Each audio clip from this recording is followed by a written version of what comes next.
आज के इस ऑल इंडिया बहुजन एकता एवं समता मिशन के प्रोग्राम में मंच पर बैठे हमारे सभी मुख्य अतिथि एवं अतिथिगण, सामने बैठे हमारे सभी शूद्र भाई, सभी को जय हिंद।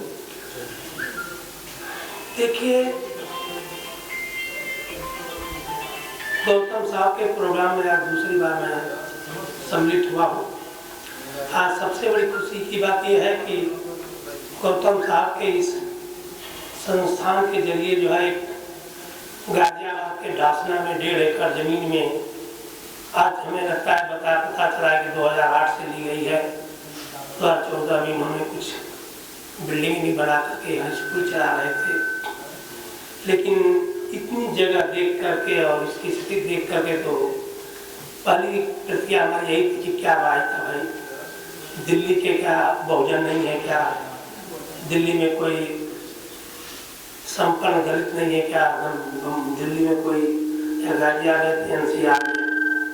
तो थोड़ा सा देखने के बाद तकलीफ तो जरूर होती है कि हमारे लोग कहीं न कहीं किसी न किसी रूप में जो है स्वार्थीपन बहुत ज्यादा पैदा हो गया है।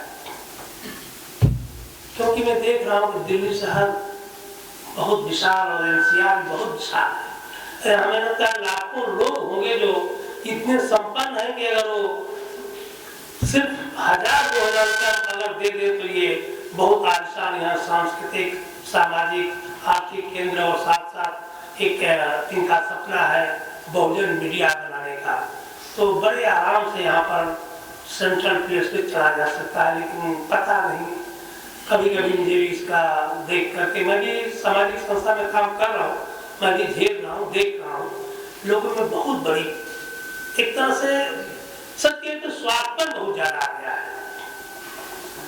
मैं आपको बता दूं, घटना में बताना चाहता हूँ, स्वार्थपन वालों के लिए मैं ये कहना चाहता हूँ कि एक आजमगढ़ में एक पासी समाज, दलित समाज का परिवार था जो बनारस के लोकोमोटिव में इंजीनियर था, DLW में। वो गांव में अपना मकान बहुत आलिशान बनाया, उसमें उसने AC लगाया, घर पर गाड़ियां खड़ी रहती थी, ट्रैक्टर खड़े रहते थे, लेकिन वहां के 10 गांवों में सवर्ण समुदाय को नागवार गुजरता था। वो अपने आप को तो संपन्न बना लिया, दूसरों की नजरों में खटकने लगा। योगी सरकार ने उसको पूरा समतल करके तोड़ के बराबर कर दिया। तो उस घटना के बाद ये कहता हूं कि आप अपना पर्सनल कितनी भी संपत्ति बना लेंगे, आप महल बना लें, लेकिन आपका समाज अगर मजबूत नहीं रहेगा, आपका समाज अगर स्ट्रॉन्ग और मजबूत और बुद्धिमान और सहयोगी नहीं रहेगा, तो आपका महल एक दिन उसी पासी समाज के आजमगढ़ के मकान की तरह ध्वस्त कर दिया जाएगा। इसलिए आपको जो है सिर्फ अपना पर्सनल न देख करके आपके बाजू में जो पड़ोस में आपका जो साथी है, आपका जो भाई है, उसके हमदर्द को भी आपको थोड़ा बहुत सोचना पड़ेगा, उसके लिए भी कुछ करना पड़ेगा, चाहे जिस तरह से आप फंसे हो जाए। बाबा साहब अम्बेडकर ने भी कहा था, कांसीराम ने भी कहा था कि भाई सोसाइटी के नाम पर कि जो कुछ तुम अर्न कर रहे हो, जो कुछ कमाते हो, जैसे इनकम टैक्स भरते हो, उस तरह से भोजन टैक्स भी दिया करो। बाबा साहब के नाम पर एक टैक्स कम से कम इकट्ठा करो और दो, जिससे कि समाज के लोगों के लिए कुछ भला काम हो सके। तो मैं तो कहूँगा यहाँ के, मैं आज के इस प्रोग्राम के माध्यम से कह रहा हूँ, दिल्ली वासियों से कह रहा हूँ, यहाँ तक कि एनसीआर में गाजियाबाद के लोगों से कह रहा हूँ कि भाई ये जो आपके ये जो प्रांगण देखने से आज जो लग रहा है, इसमें आपका भी इंसल्ट हो रहा है, दिल्ली वासियों का भी इंसल्ट है, एनसीआर के लोगों का इंसल्ट है। बड़े बड़े बुद्धिजीवी जो बड़े बड़े IAS, IPS जो रिटायर होकर के मंगलों में मालों में रह रहे हैं, उनका भी अपमान है। जैसे मैं लगता है उसे कोई भी कहेगा क्या बड़े बड़े बनते हैं, अपने आप को इतना है, करोड़पति है, लखपति है, 25 एकड़ जमीन है, 40 एकड़ जमीन है, और एक सामाजिक काम के लिए इतनी बड़ी संपत्ति जो बनी है, उसको सवार नहीं रहे, उसको बना नहीं रहे। उसको सवारने और बनाने के लिए लोग इतना सक्षम नहीं है, तो फिर तो बहुत ही मतलब दुख होता है इस समाज के लोगों के बारे में सोच करके। तो मैं यही कहूँगा भाई, जो लोग ये इसको देख रहे हैं, सुन रहे हैं, मैं चाहूंगा कि इस प्रांगण को ऐसा बनाइए कि यहाँ कम से कम 10 गांव में कोई देखे तो कहे कि नहीं भाई ये बहुजन का चाहे शूद्रों का चाहे मूल निवासियों का एक सामाजिक आर्थिक और सांस्कृतिक केंद्र जो है देखने लायक है। दूसरी बात, एकता की बात आती है, बहुजन एकता की बात, वो भी एक इसका ही बहुजन एकता न होने के कारण ही जो मैं पहली बात किया वो भी इसका कारण है। देखिए आज मैं पहले सेशन में आपने बाबा साहब की पिक्चर दिखाया, बाबा साहब के संघर्ष को मैंने देखा और फिर से पुनः फैक्ट को आपने ताजा कर दिया। मैं ये जानता हूँ कि बहुजन एकता का सबसे बड़ा जो है दुष्परिणाम जो हो रहा है वो पूना पैक्ट है। जब तक पूना पैक्ट रहेगा आपकी एकता नहीं हो सकती है, जहां तक मैं देख रहा हूँ। अभी भाई साहब ने कहा कि हमारा एक साथी था वो भाजपा में खड़ा था, तो जाकर हमने उसका प्रचार किया, तो भाजपा ही रहेगा ना, कि आपके बहुजन में कभी नहीं आएगा, कोई सपा में जाएगा। सबसे बड़ा उदाहरण की मैं देखता हूँ, जहां भी देख रहा हूँ कि बहुजन के लोग चाहे शुद्ध समाज के चाहे मूल निवासी के, वो सामाजिक संस्था में काम करते हैं, मेहनत करते हैं, परिश्रम करते हैं, उनका एक ही लक्ष्य रहता है घुमा फिरा के कहीं से न कहीं से किसी न किसी पार्टी से एमएलए एमपी बन जाओ। पता नहीं सिर्फ एमएलए एमपी बनना ही उनका मुख्य उद्देश्य क्यों होता है, और एमएलए एमपी बन के भी वो क्या कर लेते हैं। देखिए आज कितना हम तो देख रहे हैं कि भाजपा के जो एमएलए जो सिर्फ हम सवर्ण समाज के एमएलए बोलते हैं, एमपी बोलते हैं, मंत्री बोलते हैं, आज क्या आरोप है पश्चिमी उत्तर प्रदेश में, उनको गुजरात नहीं चलने दिया गया, उनकी गाड़ियों को गोबर और पत्थर फेंके गए, उनको गालियां कर दी गई, धकेल के भगा दिया गया। आखिर आप जो है सिर्फ एमएलए एमपी बनकर के मंत्री बन के फिर इस इंसल्ट पर, इस बेइज्जती पर जा रहे हो, तो फिर क्या मतलब। उसके लिए दूसरे भी रास्ते सामाजिक काम करके भी आप मान सम्मान प्रतिष्ठा पा सकते हो, लेकिन नहीं, सभी लोग बस 40-50 पहुंचते पहुंचते ही कहते हैं अरे अब क्या होगा, मेरी तो उम्र चली गई, इतने सालों तक काम किया था। तो वो क्या करते हैं, जिस पार्टी ने रिजर्वेशन सीट से दे दिया टिकट, वहीं से सर्व हो जाते हैं, टिकट काट के चुनाव लड़ने लगते हैं। हमारे लोग भी उनकी कदर करने लगते हैं, चाहे भाजपा में खड़े हो, चाहे सपा में खड़े हो, चाहे किसी भी पार्टी में खड़े हो, चाहे बहुजन में खड़े हो। लेकिन ये नहीं सोचते हैं कि जो आदमी हमारा है, हमारे समाज का है, हमारे समाज के काम का है, चाहे हमारे समाज के आगे बढ़ाने वाला है, वो आदमी दूसरों के यहाँ जा करके दूसरों का जो है चुनाव जिता करके वो हमारे समाज के जड़ों में जहर दो रहा है। हमारे आगे आने वाली पीढ़ी के लिए वो बहुत बड़ा नसूर बनेगा। जो भाजपा में गया है, चाहे जहाँ भी गया रिजर्व सीट से, रिजर्व सीट का हम तो कह रहे हैं कि हमारे बहुजन समाज को बड़े पैमाने पर, बहुत ही बड़े पैमाने पर एक आंदोलन छेड़ना पड़ेगा कि पूरा पैट का जो रिजर्वेशन है उसको कैंसिल कर दो, बंद करा दो। उसी दिन से देखिए एकता आनी शुरू हो जाएगी। तब न तो कोई इस पार्टी में भागेगा, ना कोई इस पार्टी में भागेगा, ना जो एक मंच पर आने के लिए लोग लड़ाई करेंगे, और जो एक मंच पर आ जाएगा तो जो उसके लायक होगा और जिस तरीके का होगा, जो जितना योग्य होगा, और उसे एक मंच से ऑल ओवर इंडिया में समता, समानता और एकता करते हुए हमें लगता है कि एकता बन सकती है। लेकिन जब तक पूना पैक्ट रहेगा, मैं देखता हूँ कि लोगों में है ही भावना नहीं कि हम अपने लोगों के साथ जुड़े रहे। पता नहीं क्या, मैं भी देखता हूँ गवर्नमेंट एम्प्लॉय की हमारे बिल्डिंग में भी है, रेलवे में इंजीनियर है, यूपी का शेड्यूल कास्ट है, लेकिन वो अपने आप को बराबर दिखाते रहता है कि मैं सवार हूँ। बड़ी तकलीफ होती है। अभी क्या बताऊँ मैं, अभी मैं गाँव गया था, एक कारण और है। देखिए अभी यहाँ पर कई बातों की चर्चा हो गई है। एक चर्चा हो गई है आर्थिक। मैं भी गांव में गया था, गांव में हमारे गांव में 25-50 घर मुसहर जाते हैं। पता नहीं क्यों गया वहाँ, उनके यहाँ बैठा, 1-2 घंटा बैठा मैं, सबसे अलग अलग पहलुओं पर चर्चा किया। राजनीतिक पहलू में देखा कि लोग चुनाव को उन्होंने कहा कि ठीक है पैसा ले लेते हैं लेकिन वोट हम अपनी मर्जी से देते हैं। ये मैं सुना कि पैसा कोई भी दे दे लेकिन वोट हम अपनी मर्जी से देते हैं। ये बड़ी खुशी हुई, चलो राजनीतिक है। फिर लोग बार-बार शिकायत कर रहे सरकार कुछ नहीं दे रही है। राशन कार्ड था तो कार्ड पर तो है लेकिन राशन नहीं मिलता है। फिर वो विधवा पेंशन के बारे में पूछा, विधवा पेंशन भी नहीं मिल रही है। मतलब उनके तक जो गवर्नमेंट की सुविधा है, सहूलियत है, वो भी नहीं जा रही। हो सकता है कि वो उनके नाम पर कोई उठा लेता होगा, ले लेता होगा, मैं उनको देना भी नहीं चाहता होगा सरकार कि लोग ऐसे ही बने रहे। मैं एक वहां पर पॉइंट नजर किया कि मैं देख रहा हूँ कि यादव लोग भी बहुत से गरीब हो गए हैं, जिनके पास खेत बाड़ी बता बहुत कम हो गया है, बहुत होगा किसी के। मैं खुद देखा हूँ, हमारे परिवार में एक दो याद जमीन बची है, लेकिन वहां सवाल यह है कि वो लोग जो है कंपटीशन करते हैं। जैसे कि हमारे परिवार में तो कंपटीशन देखता है, मान सम्मान देखता है, इज्जत प्रतिष्ठा देखता है, और उसके कारण वो चाहता है कि मैं कैसे भी करके कुछ भी करके कमा करके इनके बराबरी में आ जाऊं, इज्जत अबरू बचा। लेकिन वहां मुसहर जाकर ये चीज नहीं पा रहा हूँ।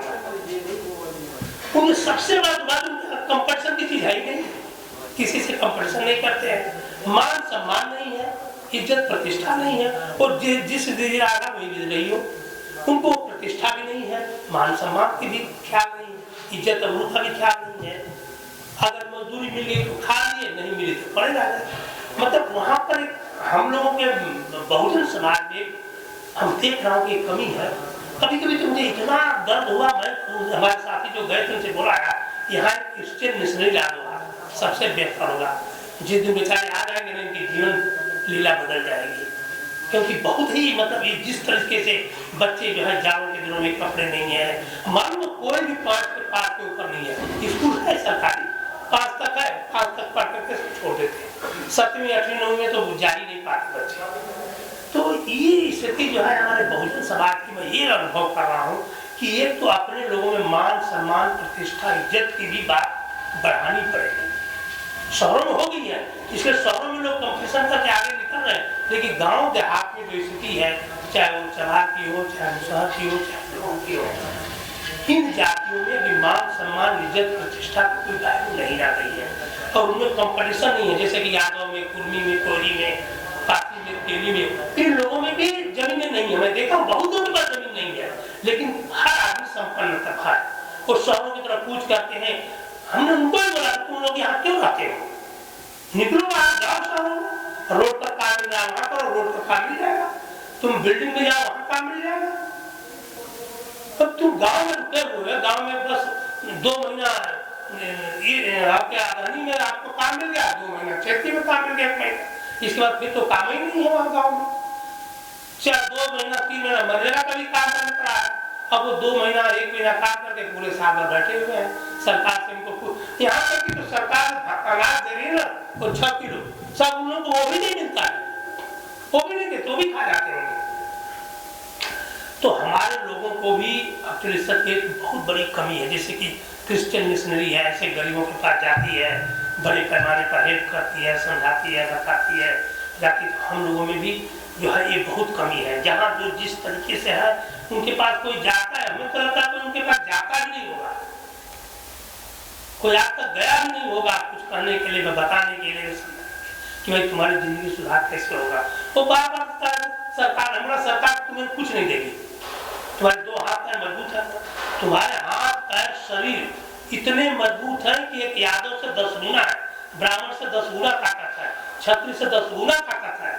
तुम 12 घंटे खट सकते हो, लेकिन और कोई नहीं खट सकता है, सवाल 1-2 घंटे में नहीं खट सकता है। तुम कहीं भी जाओ 12 घंटा 14 घंटा काम करोगे तो डबल मजदूरी मिलेगी, बशर्ते कि उनको थोड़ा गाइड करने की जरूरत है, समझाने की जरूरत है। आर्थिक स्थिति इसीलिए हम लोग की नहीं सुधर रही है, क्योंकि हमारे लोग जो है मान सम्मान और प्रतिष्ठा की चीज को जानते ही नहीं है। हमें लगता है कि जैसे कि बैकवर्ड की चीज है, बैकवर्ड में मान लीजिए कोई बंटवारा हो गया 10 परिवार में, एक परिवार संपन्न है, तो जो गरीब हो गया है ना वो कंपेयर करता है, अरे हम उससे क्यों, वो घर छोड़ के भाग जाता है, भले वो बीबी आई है, नहीं आई है, दुल्हन है, कुछ भी है, लेकिन वो निकल जाता है। अच्छा एक चीज और मैं वहां देखा, मुसहर बोला पूछा, दारू भी पीते हो? हाँ काम करते हैं तो दारू पी लेते हैं, पैसे नहीं है फिर भी दारू पी लेते हैं। तो वही है ना, मान सम्मान प्रतिष्ठा भी हम लोगों को जा जाके गांव में घर में बताना पड़ेगा, समझाना पड़ेगा। और सबसे बड़ी कमी यही है कि अब जो आदमी देखिए कंपटीशन इसके कारण की बहुत जरूरी है, कंपटीशन करना, मान सम्मान इज्जत प्रतिष्ठा भी समाज में देना पड़ेगा, क्योंकि जब तो ये नहीं आएगा, कंपटीशन नहीं आएगा, आगे बढ़ने की लालसा नहीं आएगी, उस जंजाल से निकलने की भी उनकी चेष्टा नहीं हो रही है, वो जहाँ है वैसे ही पड़े हुए हैं। अगर खाना नहीं बना है तो खाएंगे तो जाएंगे, दूसरे दिन लेकर के खाएंगे। ये हालत है। तो ये आयत की बात नहीं कि खेत बात नहीं, मैं भी कह रहा हूँ कि वहाँ सदियों से सताया गया, दबाया गया, कुचला गया, उनको जो है समाज से दूर रखा गया, सब कुछ। लेकिन आज लोग चाहते तो कर सकते हैं, वो चाहते तक नहीं है। आज चाहे तो शहरों की तरफ कूच करें।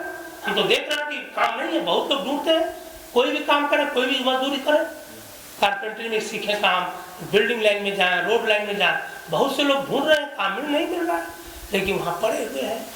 बस वो सोचते हैं कि हमारी यही जिंदगी है, इसके अलावा हमारे पास कुछ है ही नहीं, तो ये सवाल नहीं है। तो मेरा सबसे बड़ा चीज़ ये है कि अपने समाज में मान सम्मान प्रतिष्ठा है।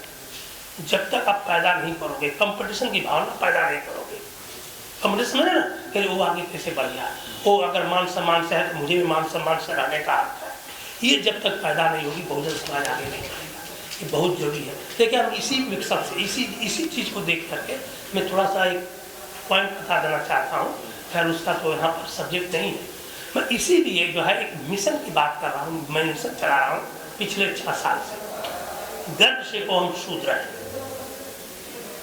मैं कभी कभी पाता हूँ कि ये मिशन इसलिए भी बहुत जरूरी है क्योंकि हम लोग जो है अपने आप को सवर्णों चाहे ब्राह्मणों ने हमको नीच दुष्ट पापी करार करके दे दिया हजारों साल पहले, और उसका जब तुमको भाग्य और भगवान ने बनाया और हमने उसको स्वीकार कर लिया। जैसे को बोलो ना मूसा, उन्होंने अभी भी स्वीकार करके रखा है कि हमारी यही नियत है, हमको भगवान ने इसलिए बनाया ही है।